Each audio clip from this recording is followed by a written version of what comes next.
Hi guys, I'm back, and in this video I'm going to be giving you 5 tips to improve your composition, and I'm going to be announcing the winner of my subscriber giveaway. I'm very excited. So stay tuned.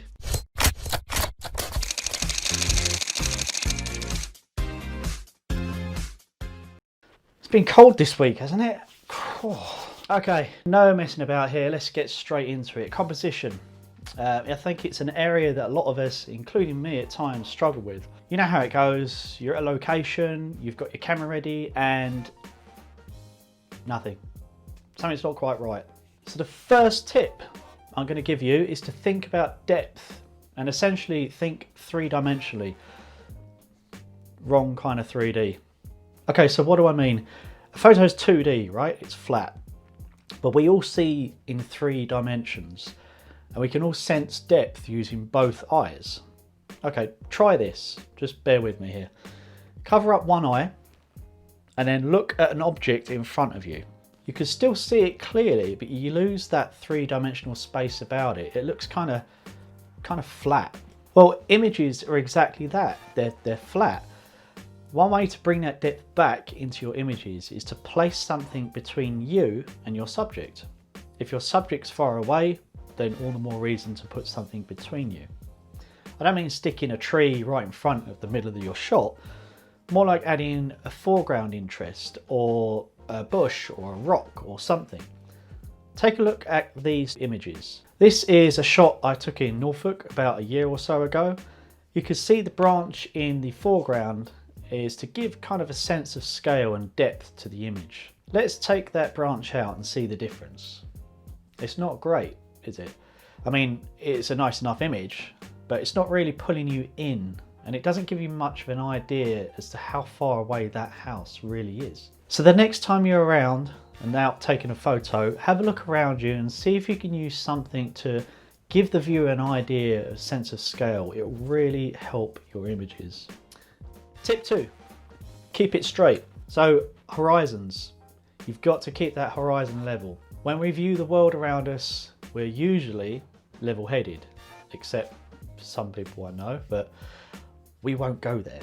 What I mean is, the horizon is straight wherever we look. So why would it be wonky in a photo?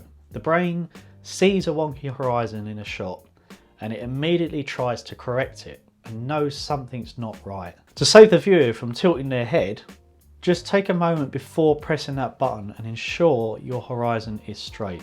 So you might be thinking, okay, yes, you can just crop it later on in post editing or on your phone. But one, why should you when you can just do it in camera and it literally takes under a second? And 2, when you crop and rotate an image afterwards, you'll inevitably cut out some of the image, like the corners or other details where you would rather not. You can also lose detail in the final photo if you rotate it slightly. Be safe, fix it in camera. Tip 3, adjust your height. Get yourself low to the ground or somewhere up higher for your shot. We all see everything at eye level, but getting down low, you create an effect that keeps the viewer interested. It's different, something that's not the usual thing that we'd usually see. Our brains like that sort of stuff. No, really, it paints a picture, tells a story, and that's what making a good image is all about, creating a story behind it. So getting up high or low, fine for objects or abstracts, but be careful approaching this technique for portraits. Shooting from below, looking up, creates a dominating appearance, almost like an overpowering kind of look. Great for figures of authority.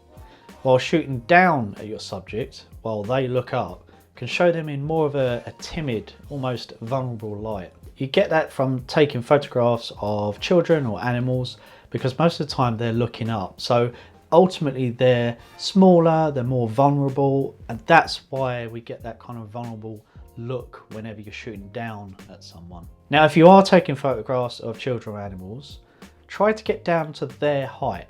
Shoot the image from their point of view rather than just pointing down at them. It helps show the viewer the world in their eyes, and it also makes the image a little bit more intimate. Tip 4. I'm going through these quick, so keep up with me. Talking of people and animals, when you're taking a photo of them, make sure the eye is in focus. That's the bit that the viewer's eye will draw to first. If If that's not sharp, then it breaks the whole rest of the image right apart. To make sure the eye is in focus, you have to have your focus point on the eye when you depress the shutter button. You can always reframe your composition if you need to. Just half press the button. I'll demonstrate it here. I need to put a memory card in. Ugh, hold on. So I've got my memory card in. Now if I focus, you hear the beep, and then what you can do is make sure that your focus square, the area where you're focusing is in shot. You beep and then you reframe. So beep and reframe. Now if you was to reframe and then focus again, it's going to focus on where you're reframing. So beep, reframe, and that's basically just keeping the button down halfway. So that's what I mean by refocusing or reframing, and we'll go into that greater depth in another video. That neatly brings me on to tip 5, the rule of thirds. I'm only going to touch base on this very quickly, and this will be basically an entire video just on the rule of thirds because it's huge. Basically, the rule of thirds is one of the most common rules for photography, and by the rules, by the way, I mean general guidelines. All of these rules are for guidance purposes only. Some can be banned, others can be broken, but it points you in the right direction from the get-go for photography. So imagine you have a grid on your camera, a display, and most of you do. If it's not displayed, you'll usually find it in one of the camera settings in the menu. So go ahead and switch that on. The grid is usually split into 9 squares. I say 9 squares. The rule of thirds means to place your subject or subjects of interest on one of those intersecting crosses of one of those squares. If it's a person looking into the camera, place them off center. If it's someone walking across the image, give them more room to move. What I mean is place 2/3 of the image in front of them as if they're walking into the image and across it. It's always more interesting to see in an image where someone is going rather than showing where they've already been.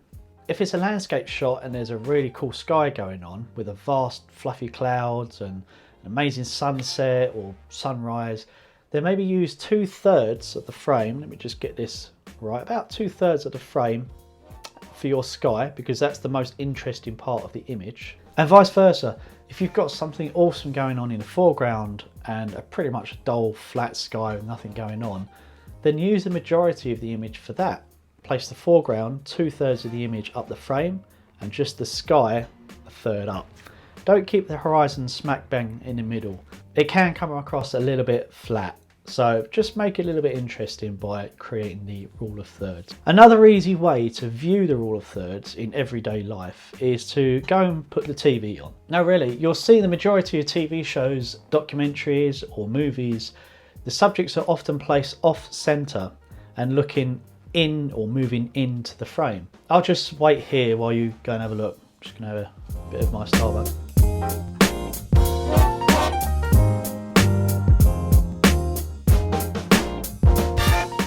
Gotta love toffee nut latte at Christmas time. See, it's all relative to everyday life. The rule of thirds is everywhere. Okay, 5 tips is enough for today, but boy, there are a ton more.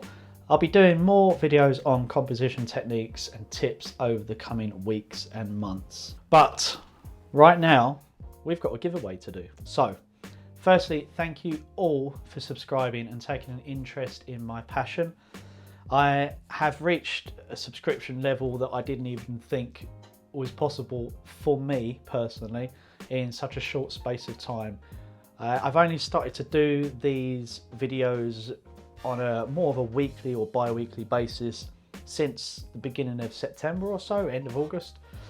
So 2019, if you're watching this in the future. So having over 100 subscribers already has been it's been fantastic. I'm just here to give everything out to you guys, the community. Here, not earning money off of YouTube. I'm quite happy in my job. I use photography more of as a passion and a hobby. So I'm just here to enjoy and sharing your knowledge that I have, and I just love it. I just love teaching people. If there's anything you'd like me to show, then please feel free to comment below and I'll try and do a video just for that. So even if you're not into photography and you subscribe, I do still hope that you can still take something away from my videos and tutorials. Okay, so the winner of my giveaway is, drum roll please, Callie Hudson. Congratulations, Callie. A limited edition signed print is yours. I'll be in touch after this video for your contact details. Thank you to everyone taking part, and I'll be doing more giveaways, so be sure to keep subscribed and keep watching. I'm going to leave you with a question. What is your favourite type of photography? What interests you and why? Is it portraits, landscapes, macro, architecture? Let me know in the comments below. Well, that's it for now. Thanks again everyone for watching, and I'll see you again next week. Oh, by the way, that dog bowl I showed you last week, that's still to come, I promise. Bye for now.